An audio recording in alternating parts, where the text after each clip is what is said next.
বিশ্বের দীর্ঘতম সমুদ্র সৈকত কক্সবাজার। প্রায় 120 কিলোমিটার দীর্ঘ এই বিস্তৃত বালুময় তটরেখা। এই নাম আমরা সবাই জানি, এই সংখ্যাটাও জানি, কিন্তু এই বিশাল সৌন্দর্যকে আমরা দেখি কতটুকু?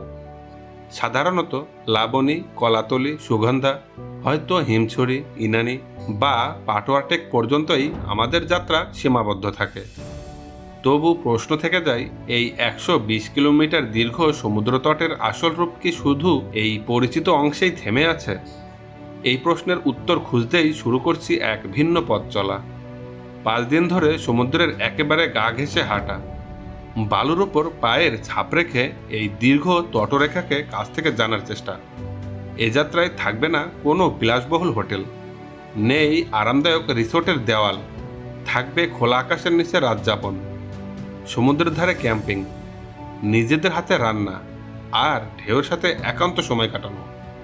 শুরুটা বাংলাদেশের একেবারে শেষ প্রান্ত শাহপরীর দ্বীপ থেকে।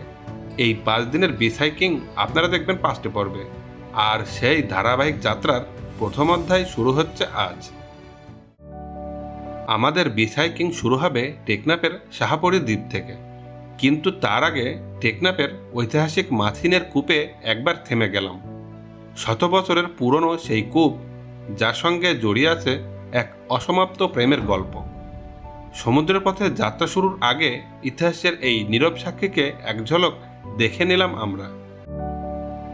2 পাশ জুড়ে বিস্তৃত লবণক্ষেত, রোদে চিকচিক করছে সাদা স্বচ্ছ স্তর। সেই দৃশ্য দেখতে দেখতে আমরা অটোতে করে এগিয়ে চলেছি টেকনাফ থেকে শাহপরী দ্বীপের জেটিঘাটের দিকে। এবারের বিচ হাইকিংয়ে আমরা মোট 47 জন, ভিন্ন ভিন্ন জায়গা থেকে আসা মানুষ, কিন্তু লক্ষ্য একটাই, সমুদ্রের পাশ ধরে হাঁটা। এই আয়োজনের পেছনে রয়েছে ফেসবুক ভিত্তিক ট্রাভেল গ্রুপ বিচ হাইকিং। প্রতি বছর শীতকালে তারা আয়োজন করে টেকনাফ থেকে কক্সবাজারের কলাতলি পর্যন্ত দীর্ঘ বিচ হাইকিং। তবে এবারের আয়োজন একটু বিশেষ। তাদের 30তম ইভেন্ট শুরু হচ্ছে টেকনাফের শাহপরী দ্বীপ থেকে, আর শেষ হবে কক্সবাজারের নাজিরার টেক সুটকিপল্লিতে। এই যাত্রায় আমি আর আমার বন্ধু জনিও যুক্ত হয়েছি।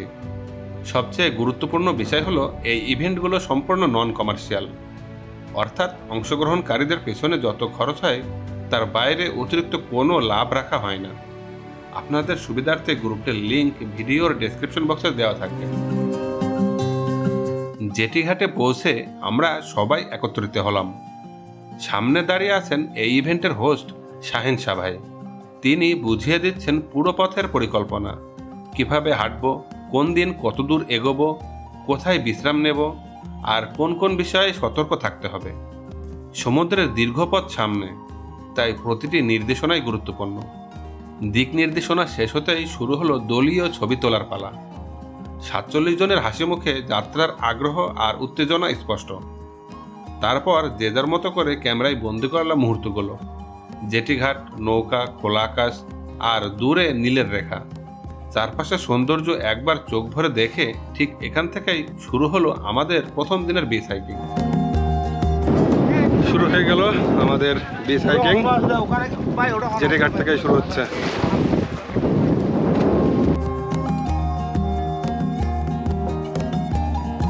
আজ আমাদের লক্ষ্য টেকনাফ সমুদ্র সৈকত। দূরত্ব প্রায় 20 কিলোমিটার, এক দীর্ঘ এবং চ্যালেঞ্জিং পথ। শুরুতে আমরা হেঁটেছি কিছুটা রাস্তা ধরে, এরপর নদীর ধারে নামতে হয়েছে, যেখানে পানি আর বালুর মাঝে চলা আমাদের পথকে নতুন রূপ দিয়েছে। নদীর কূল ধরে কিছুক্ষণ হেঁটেই আমরা পৌঁছাবো সমুদ্রের ধারে, যেখানে শুরু হবে বালির সঙ্গে আমাদের প্রথম নৈরাশ্যহীন মুহূর্ত। নদীর পাড়ে হাঁটতে হাঁটতে আমরা একটু রাস্তার উপরে উঠছিলাম, আর রাস্তা থেকে নেমে যে ঝাউবনটা দেখলেন কেবল এই যে পিছনে ফেলে আসলাম। আর ঝাউবন থেকে বের হয়েই আমরা প্রথম সাগরের দেখা পেলাম। এই যে সাগর, আর এখান থেকে দূরে সেন্ট মার্টিন দেখা যাচ্ছে। আমার ছোট্ট ক্যামেরায় হয়তো আপনারা দেখতে পারবেন না, হালকা হালকা আমি দেখতে পাচ্ছি খালি চোখে। অনুভূতিটা বলে বোঝাতে পারতেছি না। সাগর দেখাই, আর সাগর দেখেন কেমন সাগর, কোনো মানুষজন নাই, শুধুমাত্র আমরা। মানে কক্সবাজার বেড়াতে এসে বাটুয়াটেক পর্যন্ত বহুবার এসেছি, কিন্তু মানুষ আর মানুষ। আমি টেকনাফে এসেছি একবার, কিন্তু এই শাহপুরী দ্বীপে আসেনি। আর এই শাহপুরী দ্বীপে এখন পর্যন্ত যে কজন আছে আমরাই আছি, মানে আমাদের বিচ হাইকিং গ্রুপের সবাই। দেখেন পুরাই ফাঁকা, আর এত পরিষ্কার বিচ, সেরকম ভালো লাগতেছে। সমুদ্রের ধারে ধীরে ধীরে হাঁটছি, মাঝে মাঝে উপরের বালুচরে উঠছি, যেখানে রোদ আর বালুর মিলন নতুন রং ছড়িয়ে দেয়। এই পথে চোখে পড়ছে স্থানীয় জেলেদের কর্মব্যস্ততা, জাল সাজানো, মাছ ধরার প্রস্তুতি, কাঠের নৌকা ধীরগতিতে সাগরের দিকে ধাবমান। এগুলো এমন দৃশ্য যা শুধু সাধারণ কক্সবাজার ভ্রমণে হয়তো চোখে পড়ে না। আজ আমাদের হাঁটার পরিমাণ বেশি নয়, তাই পথ চলার মাঝে থেমে থেমে জেলেদের মাছ ধরা ও তাদের দৈনন্দিন জীবনের মুহূর্তগুলো দেখছি, যা এই যাত্রার একটি গুরুত্বপূর্ণ অংশ হয়ে উঠেছে। আমরা হাঁটছি, মানে বিশ্রাম নেওয়া লাগতেছে না, মানে এতটাই ভালো লাগতেছে, বিশ্রাম নিতে মন চাচ্ছে না। আর এভাবেই আমরা মাছ ধরা দেখছি, জেলেরা মাছ ধরতেছে। এমনি বাংলাদেশের সমুদ্র পাড়ে মাছ ধরার সিজন হচ্ছে সেপ্টেম্বর থেকে ডিসেম্বর মাসে মাছ বেশি পাওয়া যায়। তারপরে আবার ডিসেম্বর জানুয়ারি থেকে আরও বেশি পাওয়া যায়। এখন ডিসেম্বর মাস চলতেছে, মাছ এখন আরও বেশি হওয়ার কথা। আর এই যে দেখেন কীভাবে সবাই মাছ ধরতেছে। এখন মাছ ধরার মৌসুম। পথ চলতে চলতে একটু পরপর চোখে পড়ে জেলেদের কাজের দৃশ্য। দূরে কেউ জাল টানছে, কেউ বিচের পাড়ে মাছ বাছাই করছে। এমন দৃশ্য আমরা এতদিন কক্সবাজারে আসলেও কখনোই দেখিনি। কৌতূহল আমাদের কাছে তাদের কাছে এগিয়ে নিয়ে আসে, যার ফলে হয়তো একটু বিরক্তিও হচ্ছে তাদের। তবে আমাদের আগ্রহ দেখে তারা রাগ করছে না। যখন আমরা মাছের নাম জিজ্ঞেস করি, হাসি মুখে উত্তর দিচ্ছে, ছোট ছোট গল্প শোনাচ্ছে। এভাবেই মানুষের সাথে এই ছোট ছোট সংযোগের মধ্য দিয়ে চলতে থাকে আমাদের প্রথম দিনের বিচ হাইকিং, যেখানে সমুদ্র, বালু আর স্থানীয় জীবনের গল্প সব একসাথে মিশে যাচ্ছে।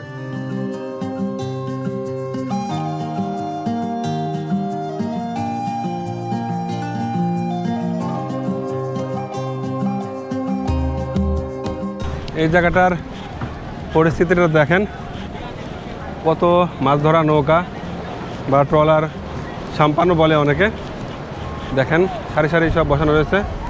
আর এই পাশে এই যে জাল ঠিক করার কর্মযজ্ঞগুলো দেখেন, মানুষ সব জাল ঠিক করতেছে এখন, বা মাছ ধরে নিয়ে এসছে যারা, মাছ ছাড়াচ্ছে। ছোটো ছোটো মাছ এখনও জালে আটকে আছে, সেই মাছগুলো এখনও জাল থেকে ছাড়াচ্ছে।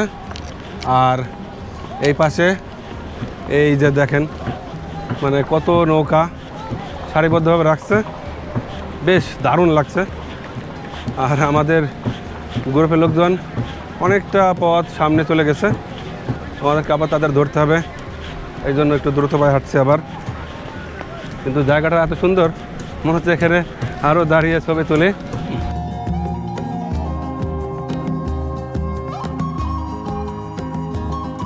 আপনারা যদি কখনো বিচ হাইকিং নাও করেন, তাহলেও চেষ্টা করবেন শাহপুরী দ্বীপে আসতে, বিশেষ করে এই দ্বীপের বিস্তৃত সৈকতে। এখানে চোখে পড়ে জেলেদের মাছ ধরার দৃশ্য, সারি সারি সাজানো সাম্পান, আর গাংচিলের দল দূরে উঠছে, কখনো কাছে বিচরণও করছে। প্রতিটি মুহূর্তই মুগ্ধ করবে আপনাকে। একবার এখানে এসে গেলে পরবর্তীতে কক্সবাজার ভ্রমণে কলাতলি, লাবণী বা সুগন্ধায় মন দাঁড়াবে না, কারণ সত্যিকারের সৌন্দর্য এখানেই, এই নির্জন সৈকতে।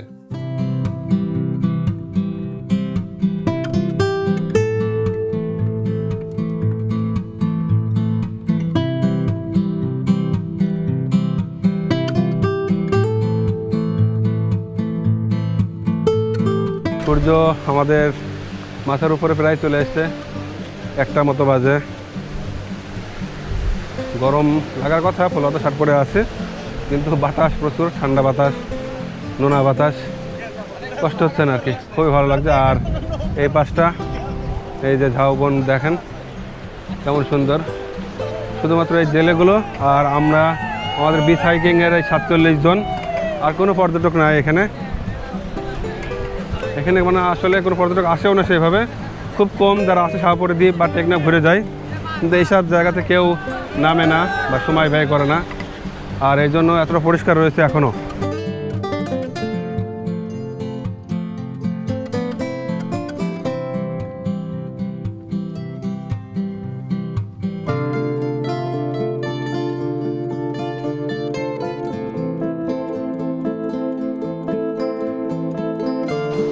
বেলা 2টা বাজে। আমরা এখানে একটু বিশ্রাম নিলাম, 10-15 মিনিট মতো বিশ্রাম নিলাম, বসলাম।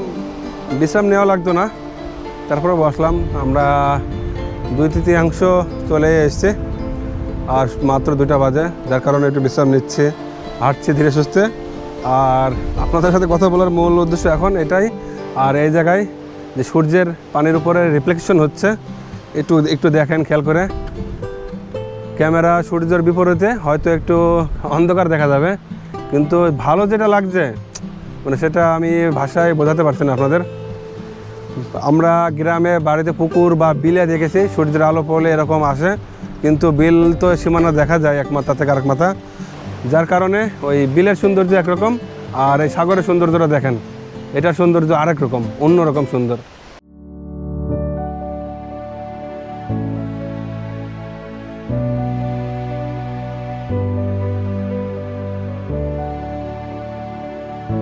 এই যে দেখেন, গাংচিলের দল উঠছে আকাশে, সমুদ্রের ওপর দৃষ্টিনন্দন ছন্দে ভেসে যাচ্ছে তারা। ঠিক যেমন পথ চলতে চলতে আমরা একটু পরপর জেলেদের মাছ ধরার দৃশ্য দেখছি, তেমনি মাঝে মধ্যে চোখে পড়ছে এই পাখিদের নাচ, উড়াউড়ি আর শিকারত মুহূর্ত। তবে লাল কাঁকড়ার দল এখনো আমাদের চোখে পড়েনি। সাগরের এই খোলা দৃশ্যপটে প্রতিটি প্রাণী যেন তার নিজের ছন্দে জীবন কাটাচ্ছে, আমরা শুধু তাদের সঙ্গে মিলিয়ে চলছি। আপনারা চাইলে আমাদের মতো করে বিচ হাইকিং গ্রুপের সাথে যুক্ত হয়ে এমন যাত্রা করতে পারেন। গ্রুপের সবগুলো ইভেন্ট নন কমার্শিয়াল, তবে তারা জন প্রতি মাত্র 1000 টাকা দাবি করে। এই টাকাটা তারা বছরের শুরুতে সুবিধাবঞ্চিত ছাত্রছাত্রীদের জন্য বই, খাতা, কলম কেনার কাজে ব্যবহার করে। কিন্তু কোনো বাধ্যবাধকতা নেই, আপনি চাইলে দিতে পারেন, চাইলে না দিতে পারেন, তারা কখনো জোর করবে না। আর এই যাত্রায় অংশগ্রহণ করতে চাইলে অবশ্যই আগে থেকে বুকিং নিশ্চিত করে রাখতে হবে। গত রাতে ঢাকা থেকে রওনা দিয়েছি, সকালে পৌঁছেছি টেকনাফ, তারপর শুরু হয়েছে আমাদের বিচ হাইকিং। এই গ্রুপের অনেকেই গতকাল থেকেই টেকনাফে ছিলেন, ঘুরেছেন, বিশ্রাম নিয়েছেন। তাদের সঙ্গে তুলনা করলে আমরা কয়েকজন একটু ক্লান্ত, তবুও হাঁটতে কোনো অসুবিধা নেই। এত সুন্দর সমুদ্র পাড়ের ধারে হাঁটার সময় ক্লান্তি যেন ভেসে যায়। এই যে দেখেন আমার বন্ধু জনি, এত ফাঁকা নিরিবিলি সমুদ্র পাড়ে সে মাঝে মাঝে দৌড় ধরে এই আনন্দ, এই মুক্তি উপভোগ করছে। দিনের শুরুতে কিছু জেলেদের দেখছিলাম, কিন্তু এই পাশে শুধু আমরা বিচ হাইকাররা, কোনো পর্যটক নেই, কোনো মানুষের ভিড় নেই। এমন জনমানবহীন নীরব সমুদ্র পাড়ে কেন আগে কখনো আসেনি সেটা নিয়েই মনে হয় একটু আফসোস। এবং একই সঙ্গে এমন মনে হচ্ছে যেন চিরাচরিত কক্সবাজার ভ্রমণের গল্প এবার থেকে বদলে যাবে। যখন সমুদ্রকে সত্যি দেখার আহ্বান আসবে, বারবার ফিরে আসতে হবে এই নির্জন সৈকতে।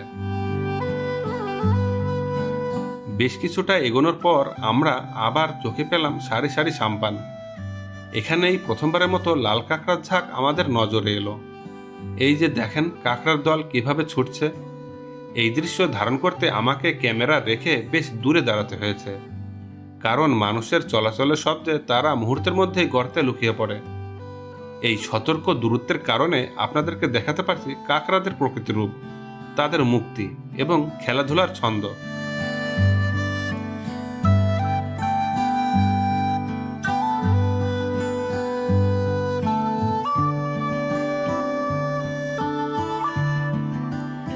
আজকের দিনের বেশিরভাগ সময়ই আমরা সাগর পাড়ের ধারে হেঁটেছি, কিন্তু এই অংশে সাগর পাড়ের ভাঙন রোধে বালির জিও ব্যাগ বসানো হয়েছে। ঠিক এই কারণেই এখানে হাঁটতে একটু কষ্ট হচ্ছিল, সেজন্য আমরা রাস্তার দিকে উঠে এলাম। সারাদিন সাগর পাড়ে হেঁটে রাস্তার পাশের সৌন্দর্য আগে চোখে পড়েনি। রাস্তা ধরে চলতে চলতে চোখে পড়লো একটি শুটকির ঘের। কৌতূহল আমাদের সেখানে টেনে নিয়ে গেল। ঘুরে ঘুরে মনে হলো শুটকি কিনে নেওয়া যাক, কিন্তু সঙ্গে সঙ্গে মনে হলো আমাদের তো 5 দিন হাঁটতে হবে, এই শুটকি টানাটানি করে নিয়ে হাঁটা নিশ্চয়ই জটিল হবে, সেজন্য কিনিনি। থামলাম শুধু ঘুরে দেখার জন্য, তারপর আবার রাস্তা ধরে হাঁটা শুরু করলাম।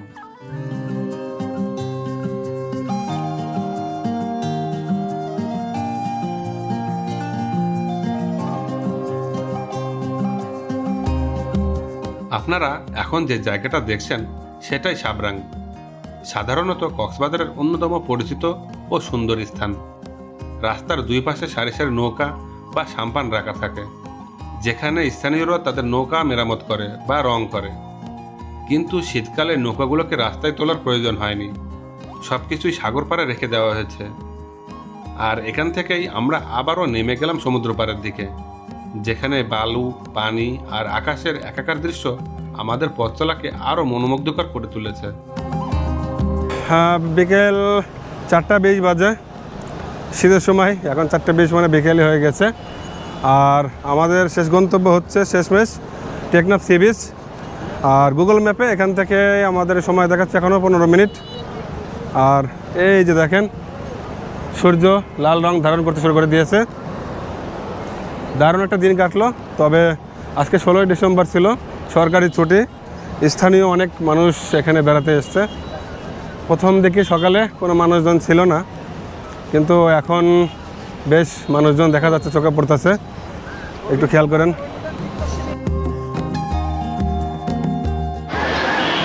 প্রথম দিনের বিচ হাইকিং শেষ আমাদের এখানেই, টেকনাফ সমুদ্র সৈকত। টেকনাফ সমুদ্র সৈকতে এসে আমাদের প্রথম দিনের বিচ হাইকিং শেষ হলো বিকেল 5টায়। তবু সমুদ্র পাড়ে আমরা অবস্থান করব সূর্যাস্ত পর্যন্ত, যেখানে আকাশ আর সমুদ্রের রং মিলিত হয়ে এক অপরূপ দৃশ্য তৈরি করেছে। নিরাপত্তার কারণে প্রথম দিন আমরা এখানে ক্যাম্পিং করব না, ক্যাম্পিং হবে আগামী 3 দিন। আজ আমরা ফিরে যাচ্ছি টেকনাফ শহরে, সেখানে হোটেলে রাত কাটাবো। আর এই নীরব বিস্তৃত সমুদ্র পাড়ে সূর্যাস্ত দেখে শেষ করছে আজকের ভিডিও। সবাই ভালো থাকবেন, আল্লাহ হাফেজ।